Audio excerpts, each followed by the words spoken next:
Hello, this is Dr. Lloyd for Chapter 25, the urinary system. All right, let's go through it. Okay, so let's look at the abdominal vessels first. We've got most of our organs cut away here. We can see the aorta um, and the renal arteries going out to the kidneys. These kidneys are retroperitoneal, so they're outside of the peritoneum. I'll show you another picture of that. And then on top, we've got the adrenal glands. And we can see the kidneys are innervated by a very large artery and vein. And then the ureter comes out and delivers urine then to the bladder, and then out the urethra to void. Okay, if we look at a section, we can see the retroperitoneal aspect of the kidneys. So here, the peritoneum is this gray line. It's surrounding the abdomen, and the kidneys are behind the peritoneum, so they're retroperitoneal. Okay, if we look at, we've got a cadaveric kidney on the left and an animated one on the right. So the kidney has a capsule, a fibrous capsule that covers it and that protects it. Then it has a cortex, which is the outer portion, and an inner portion called a medulla. It has several of these medulla. They're separated by a renal column. So we've got a cortex, we've got renal columns, and medullary cavities, various medullary cavities. Then the formation of the calyx, the major calyx, as well as the minor calyx, which is the smaller portion. This is how urine is actually collected. So the urine will be collected into the minor and then the major calyx, and then out the ureter. So that's what we're going to talk about today, is what is happening in this kidney, all the vital physiology.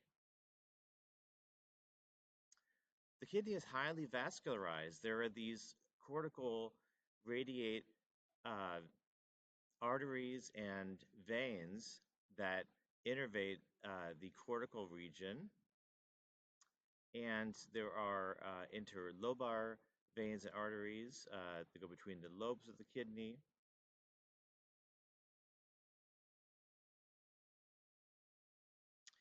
And you can see the cortex is the most vascularized portion, and then the medullary cavity, not so much, and we're going to see why that's the case in just a minute.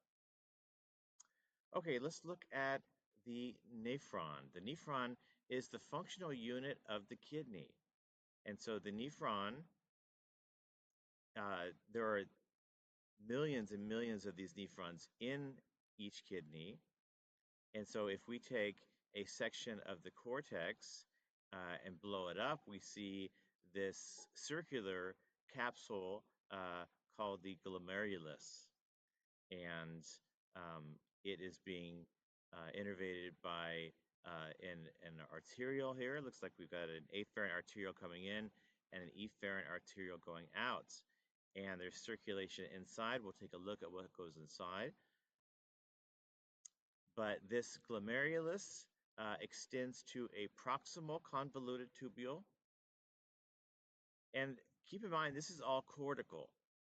Okay, so this glomerulus and the convoluted tubules are cortical in nature. Now, after the proximal convoluted tubule, there is a loop of Henle. It's a nephron loop that dips down into the medullary cavity. And this medullary cavity is going to exert a lot of osmotic stress on this loop of Henle.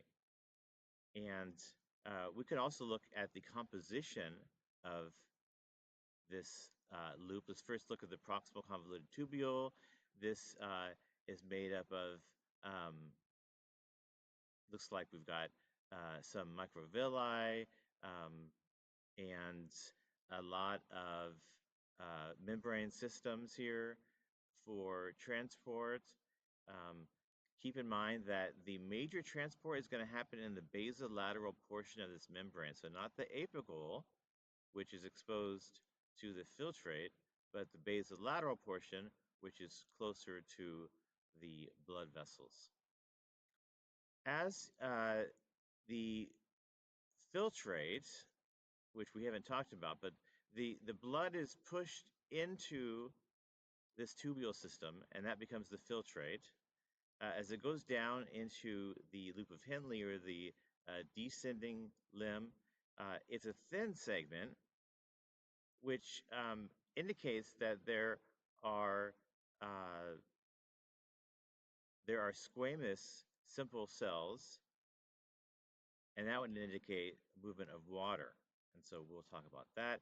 Then the ascending limb is a little thicker segment. This moves out of the medullary cavity into the cortex, where it further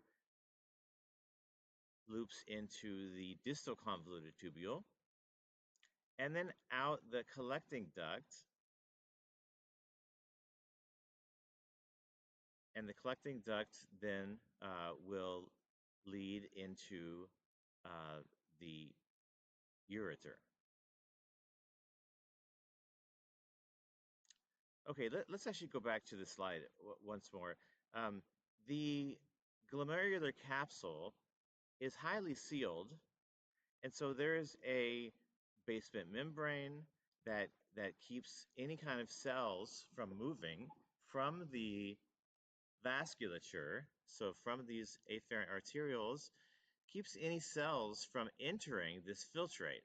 And that's why urine is basically sterile, because this glomerular capsule has a very well-defined basement membrane which protects that layer. It does not allow cells to move across. And the podocytes are these specialized cells with these foot processes which seal the space around the blood vessel to regulate filtration. So both the cortical portion, that's this upper portion, and the medullary portion, which we're looking at this on the left side, we've got a cortical nephron, and we can tell because the loop does not dip down into the medulla as this juxtamedullary nephron does. About 25% of the nephrons are juxtamedullary, and they loop all the way down into the medulla, and they're surrounded by a vascular system called your vasa recta. We'll talk about that.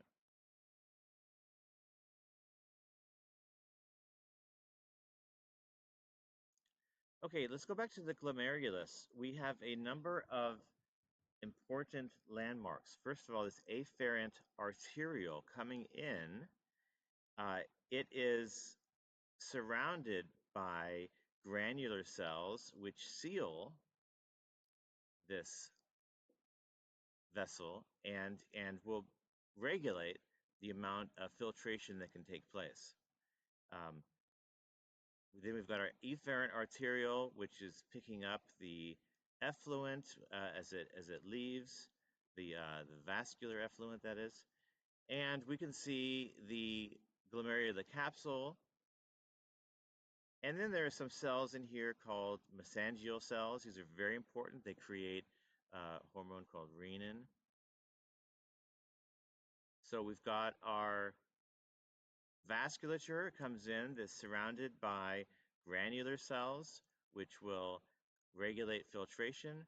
We've got mesangial cells, which will release renin and other very important substances. Then we've got a looping back of the convoluted tubule back to this area of the glomerulus. It's called the macula densa. This is the ascending loop of the limb, and it comes in contact with the glomerulus as it loops up. These are sensors that are very important, and we'll talk about them in just a second. So those the macula densa, part of the ascending limb of the nephron. Okay, so there are three processes with the kidneys. There is filtration, which is the movement of uh, fluid from the vascular cavity into this peritubular cavity of the kidney. Then there is reabsorption. This is stuff we want back. It was filtered, but we want it back. Let's get it back. We reabsorb it back into the vasculature. The next one is tubular secretion. So this is the last minute waste we want to get rid of. There's some urea, other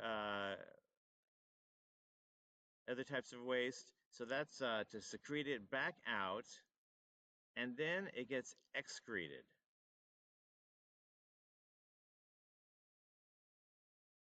Okay, I talked about podocytes a little bit in the glomerulus and how they have these foot processes which uh, form slits, which will allow the movement of bulk fluid but not cells across this membrane. And these podocytes form these fenestrations. We also looked at the basement membrane of the glomerulus, and this is it up close. We've got the capillary, or let's say the arterial. Well, we've got capillary endothelium, which is already very tight, but now we've got a basement membrane that will keep any cells from moving across into the filtrate. Now, filtrate, this is going to be the urine that's produced. So you can see the urine is meant to be sterile in that only tissue fluid and not cells will be filtered. Okay, so the kidneys are intimately involved in the regulation of blood pressure, and they do this through modifying the glomerular filtration rate. And so that is just simply the amount of fluid that is pushed out of the vasculature into the kidneys and then excreted. Let's say there is a decrease in systemic blood pressure, and there are four different ways to maintain homeostasis to get blood pressure back up. So the first way is myogenic, and what this means is that within a certain blood pressure between 80 and 180 millimeters of mercury, the blood vessels will auto-regulate, and so with less blood pressure, uh, they will vasodilate. With higher blood pressure, they will vasoconstrict. And this is just called myogenic. It's autoregulation in that when there is blood pressure, the vasculature will vasoconstrict and hold that blood. If there is a decrease in systemic blood pressure, it's also a concomitant decrease in glomerular filtration rate. Now, this is going to be sensed by the macula densa. I talked about this portion that has these sensory cells that are going to look at the filtrate. So the macula densa will sense the decreased glomerular filtration rate and will then vasodilate the afferent arterioles to get more blood that is filtered. And more blood that is filtered is going to go into the blood pressure. So the next way is through the RAS system. This is the renin, angiotensin, aldosterone system. So the granular cells of the juxtaglomerular kidney, these are the ones that can release renin. I had previously said that granular cells were contractile, but I'm correcting myself now. The granular cells are the ones that release renin. The mesangial cells, those are the ones that are contractile. But let's focus on granular cells releasing renin. Now, this is a very important hormone that activates a vasoconstrictor, angiotensin 2. And this is a very potent vasoconstrictor that's going to increase blood pressure. So once again, our key off is the decreased blood pressure. So if we increase our renin signaling, that's going to increase your blood pressure.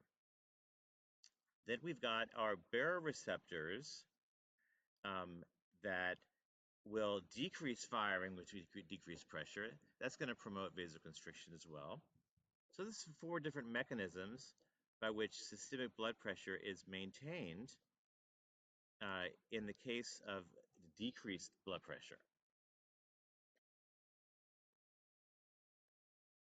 So I do want to just specify, I'm going to go back to the slide here showing the macula densa and then some glomerular cells as well as mesangial cells. So I incorrectly said that the mesangial cells were what was producing renin. The mesangial cells are actually contractile, and they can regulate filtration. And it's your granular cells that are going to produce renin. So very important for the macula densa to sense these changes in osmolality and adjust glomerular filtration rate accordingly. Okay. So the regulation of glomerular filtration affects blood pressure very intimately. And there are intrinsic controls that we talked about, kind of auto-regulation, and this happens between normal blood pressures, let's say 80 to 180, so not hypotensive, not excessively hypertensive.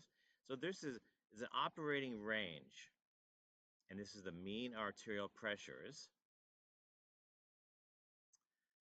And let's see, it's over.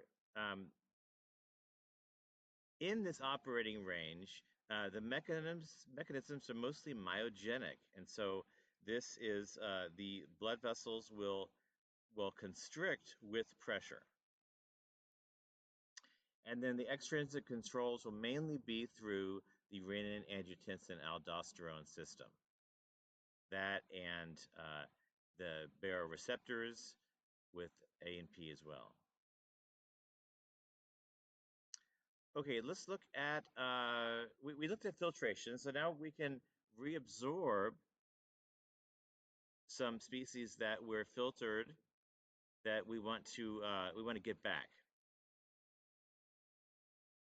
So let's look at the movements of reabsorption, but we've got our apical side, which is where the filtrate is, and then our basolateral side, which is where the pumps are going to be.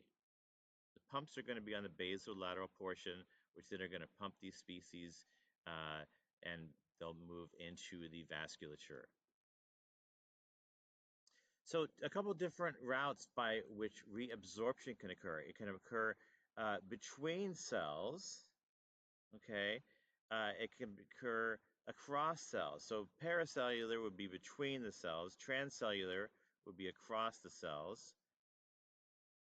And you can see, once again, the filtrate, the lumen, is exposed to the apical portion of this monolayer, and then there's the basolateral, which we're going to talk about having a lot of pumps. Okay, so we're still talking about reabsorption. And if we reabsorb salt or nutrients, water is going to follow.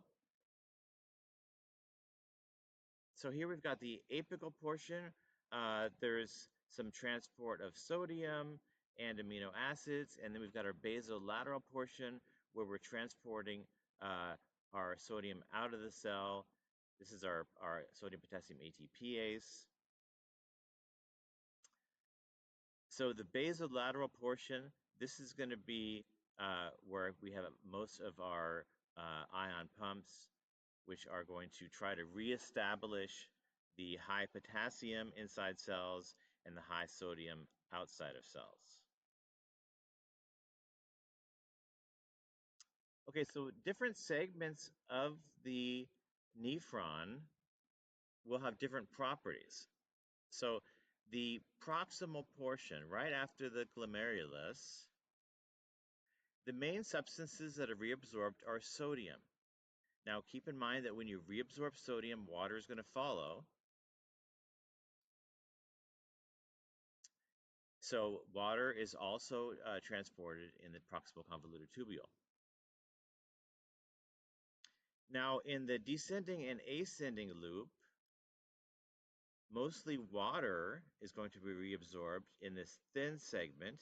You know it's thin because it's simple squamous cells, and this is where aquaporins can be inserted and you can transport your water, you can get diffusion. There's also reabsorption of your salts, sodium, chloride, potassium, calcium, and magnesium. We get into the distal convoluted tubule. What's reabsorbed are your salts, but now we've got another one, calcium, in response to parathyroid hormone. And as we move into our collecting duct, they're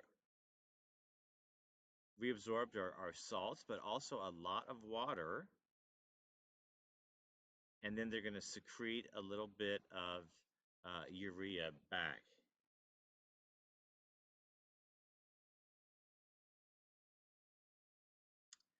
So we just talked about secretion just a little bit. So you want to, if any other urea has been created, you want to get rid of that. That's our waste. And so here's a summary. So we've got in red filtration. So we've got our afferent and efferent arterioles going into the glomerulus, where by hydrostatic pressure, the plasma enters the tubule. That's called filtration. Then reabsorption is going to occur basically in the descending limb with water and in the ascending limb with salts. And then finally, the collecting duct, we're going to get reabsorption depending on antidiuretic hormone, which acts at this collecting duct to insert water channels. Okay, let's look at secretion. So secretion is when we're getting rid of waste. There's some secretion in the proximal convoluted tubule, some in the distal, and then most importantly is in the ascending loop with the urea and in the collecting duct. The secretion of sodium will be controlled, potassium will be controlled by aldosterone. So we've got filtration, which is the net movement of solvent into the peritubular system. Reabsorption, you're pulling back substances that you want that were filtered by accident. Secretion, you're then going to filter some waste. And secretion reabsorption, depending, this actually has to do with blood pH, which we'll talk about in the subsequent chapters. Okay, so the nephron has this medullary cavity, and The medullary cavity has progressively high salt concentrations. Now, 300 milliosmoles, this is the normal osmolality of the cortical region. And you're going to get, with 300 milliosmoles, it holds a lot of water. But as you go down to 1200 milliosmoles, you're concentrating your salt. And we're going to look at what is this mechanism. This happens in every medullary cavity. Is going to be hypertonic. So the juxtaglomerular nephrons are the ones that go into the medulla, that go deep into the medullary cavity. It's about 25% of total nephrons. And there are three aspects of this regulation. First of all, there's this nephron loop, and it gets more and more concentrated with salts. And so it's called the countercurrent multiplier. Because as the filtrate dips down into the medulla, it's going to be subject to very high osmotic forces. Then the second aspect of the system is the vasa recta, which is the blood vessels that interact with the nephron. And this is your exchanger. Substances are going to be moving in and out of these blood vessels. They're your countercurrent exchangers. Then we've got the collecting duct, which is used to measure and adjust urine osmolality. So these three big players, the long nephrons that go into the medullary cavity, the vasa recta, which is this vasculature which will allow substances to move back and forth, and then the collecting duct, which is the fine adjustment of urine osmolality, so how much salt is going to be in urine. So the vasa recta, as the blood moves down the medullary cavity, water is lost, salt is lost, and as you go into the ascending limb, water is gained back because we are decreasing our osmolality, but salt is also lost. So you can see that as the vasa recta dip down into the medullary cavity where you have this high osmotic forces, you're going to get movement of water. And so the urine is going to concentrate as the filtrate, or as the vasculature moves down into the medulla. The blood here is going to concentrate, and you'll get movement of water in and out of these vessels, which then will affect urine volume. So forming dilute or concentrated urine. Let's say that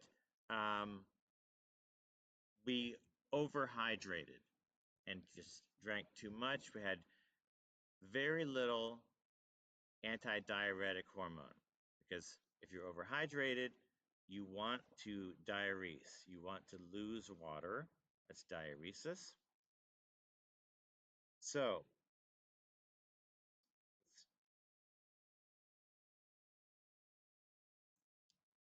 the first aspect is your macula densa will respond to this dilute blood or the extracellular fluid, and that's going to decrease or shut off antidiuretic hormone from the posterior pituitary. This is going to take out the water channels that are in the collecting duct and will result in decreased reabsorption, which will increase your volume of urine. So you'll have more dilute urine. That's how we are getting rid of the water that we have. Now, let's say that we are so dehydrated that ADH is kicked up all the way. We've inserted a number of aquaporins into our collecting duct. We're trying to pull to reabsorb that water to concentrate the urine. And that's how you conserve water. Now the urine will be smaller volume and much higher osmolality. Now the urine can have various species in it. Glucose can be present in the urine during diabetes mellitus. That's the one that the urine is kind of sweet. Sometimes it's fruity, smelling. There can also be protein in the urine. This can occur during pregnancy, but it could also occur during renal disease. Ketone bodies can dump into the urine.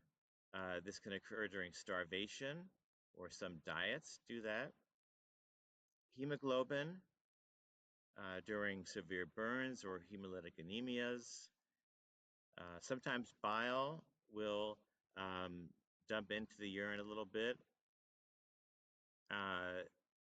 Red blood cells, if there is a problem with the urinary tract, that's called hematuria. And then, even though urine is sterile, there can be white blood cells or leukocytes if there's a urinary tract infection.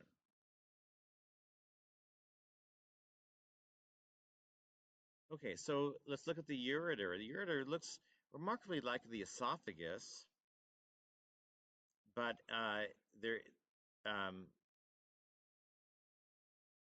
the squamous cells are a little bit different. But we can see here the longitudinal and circular layers of the muscle. This is smooth muscle, and we've got an areolar lamina propria. Okay, so the bladder, there's a portion of the bladder called your trigone. It's where three portions combine. This is obviously the male. We've got a prostate and a penis and a urethra. Now, the reason I had this up is just to remind myself to say that the males, the urethra is part of the sexual system as well as the urinary system, whereas the females, it's not. So that is the distinction between males and females. The urethra is not part of the reproductive system in the females, or it is in the male. So here's a look at this trigone, this kind of triangular portion of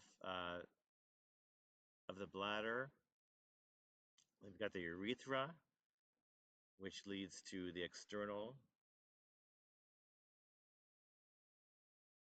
Okay, let's talk about micturition, which is voiding your bladder. So when you micturate, you're voiding your bladder. Couple different areas. If we look at the brain, there is a pontine micturition center as well as a pontine storage center. So this micturition centers are going to affect the urethras, so allowing voiding. And so there is an external urethra, and then we've also have our pelvic floor muscles, our detrusors, and the internal urethral sphincter. So relaxation of your sphincters is what's going to begin voiding this. As the bladder fills, it's going to receptively relax. It'll stretch, and so it will receive that urine, and it will receptively relax, and we followed by a decreased sensation to void temporarily.